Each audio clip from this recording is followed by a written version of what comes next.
Yo, what's up guys? Just take off the air tube, the air box, the upper intake plenum, ignition coils. Now let's get these fuel injectors. All right, let's get the bottom half of this air box out of here.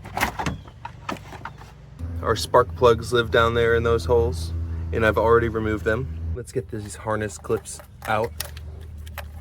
I'm taking off these gaskets for now. Now I want to get this coolant hose out of the way and this fan assembly. The drain pan. Here's the fan out. Lower intake plenum and the fuel rails all in one. Plenum just lifts right up. Then you should be able to just pull this valve cover straight up and off.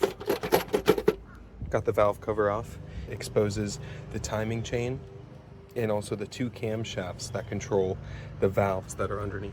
In theory, one of these valves went bad and it's causing an engine misfire, so we're going to be working on that valve. So now we can take the belt off. All right, now let's focus on this alternator here. Now the alternator's loose.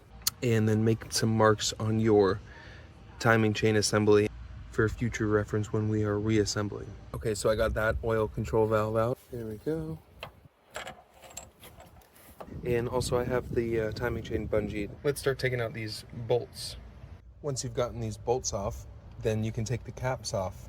These caps, they just pull right off. Camshafts will pull right out. There we go. Rockers / rollers, and then these are the lifters. Next up is the catalytic converter. There it is. Got the catalytic converter out. Engine mount. Just very gently support where it's at. All right, I got that support bracket off. The next thing to remove would be this radiator housing. All right, got the radiator housing off. Now we got to get this little one that's tucked inside. So I backed that screw off. So the final thing is going to be to remove the head bolts. Here we go.